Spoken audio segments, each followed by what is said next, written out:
Hello, Lee. Oh, anong balita? Ano? Si Lola Isang? Sige, pupunta ako dyan. Bok, mauna na ako. Ikaw naman ang bahala dito. Sige, Bok.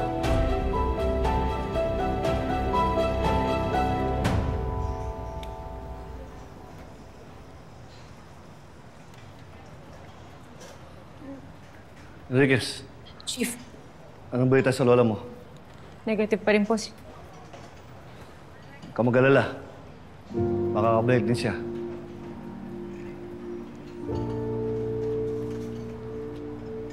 Ito pa, Lola.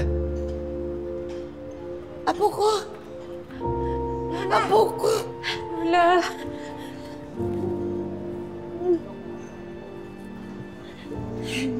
Okay ka lang ba? Oo. Sir Tonyo, salamat. Huwag ka sa akin magpasalamat, Bobby. Si Lee tsaka si Bal. Sila yung nakahanap sa lola mo. Tumawag sila sa akin kaya sinundo ko. Tinatawagan kita kaso lang yung sinasagot kaya diretso na lang ako dito. Lee, Bal, maraming salamat. Ay, wala yun, ma'am.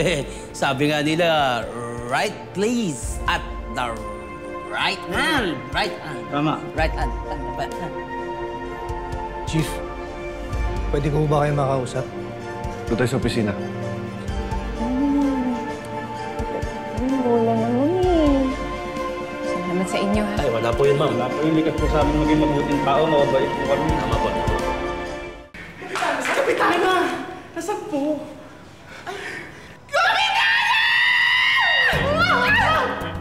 Ano ba yan? Bigla kasi naglalayas! Saan pupunta? Iniwan mo pa yung cellphone mo, hindi ka namin makontak! Hindi ako naglayas! Saan ka pumunta? Saan ka siyan? Ano ba ginawa mo? Saan ka nanggaling? Mamamalengke ako! Ano ba yan? Hindi ko na alam kung saan nakarating ako na Santa Teresa. Ha? Paano ka naman napunta doon? Diyos ko! Ano ba yan? Kapitana, buti nakabalik kayo dito.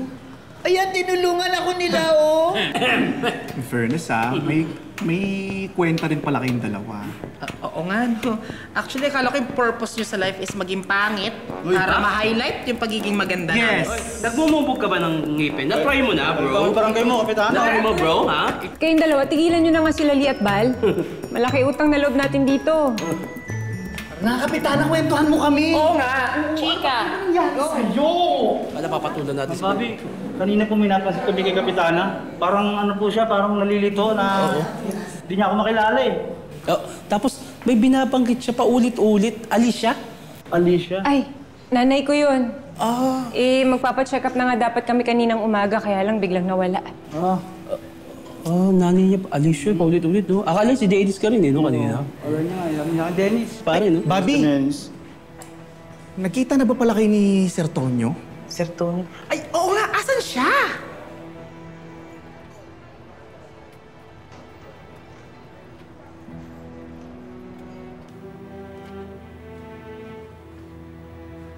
Ano yung konde?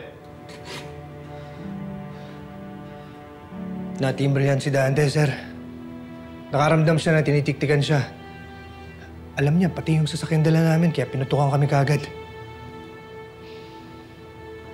Alam mo, may alaga tayong ahas dito sa station. Yun talaga ang possible explanation, sir. Wala namang ibang nakakaalam na iniimbestigahan si Dante bukod sa mga tao dito sa Station 12, Tsaka di ba noon pa natin hinala yun, sir? Doon pa lang sa kaso ni Amo. Kaya kailangan mahuli natin kung sino yun. Dahil kung hindi, palagi tayong matatakasan ng sindikato. Konde, kailangan natin pagplanuhan na maayos to. Sa tingin mo, sa mga kasama natin, sino yung kakampi natin? Si Garcia, Chief. Siya yung kasama ko nung natimbrehan si Dante. Si Enriquez naman, busy sa paghahanap sa lola niya nung nangyayari yung kay Dante. Si Dizon, dikit ko yun. Pero gusto kong i-assume na everyone is compromised hanggat di natin nalalaman kung sino ang totoong kalaban. Teka lang. Teka lang po ba, ma? Vince. Hello, Vince. Ano? O sige, pupunta kami dyan. Ay, ma'am. Ma'am, wait lang po ah. Pupuntahan lang po namin si Vince. Emergency po. Sige, salamat ulit ha. Pangit mo. Buti. Ayun na nga, pagkaangat kong ganyan, back piece. Pero siyempre, kung ikaw yung Bautista, medyo tataasan mo dahil maliit ka. Lieutenant Garcia, si Sir Tonyo. Oh, Enriquez, wala ba rito? Umakit sila ni Chief eh. Magpapaalam lang sana ako. Saka magpapasalamat ulit kasi sila nakakita kay Lola eh. Kita na. Oo, sige. Oh, sige, iuwi ko na si Lola. Lola, tara. Tara si Lola. Sige, salamat ha. Ayun na nga. Kapag inangat mo ganun, back piece. Pero kapag gantong height, medyo tataasan nyo.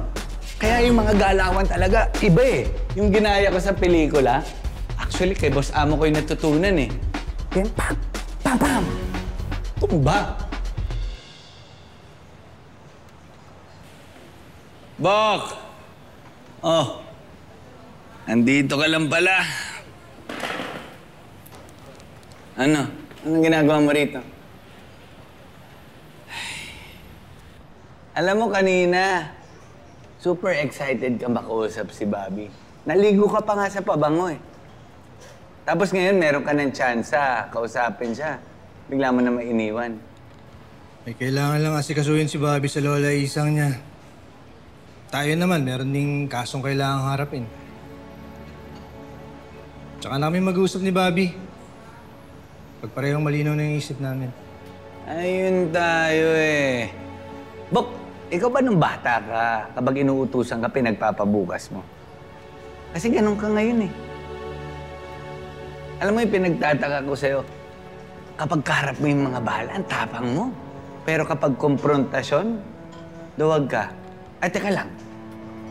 Konfrontasyon ba o konfrontasyon kay Bobby? Bok, kailangan si Bobby ng lola isang niya. Tayo ka nang makihati pa dun sa atensyon niya. Isa pa, ayoko na rin dumagdag sa mga problema niya. Teka, bakit ganyan ka mag-isip? Ba't mo iniisip na madadagdag ka sa mga problema niya? Kung pwede mo na maisipin na madadagdag ka bilang kakampi niya. Ang kailangan lang natin minsan, kakampi.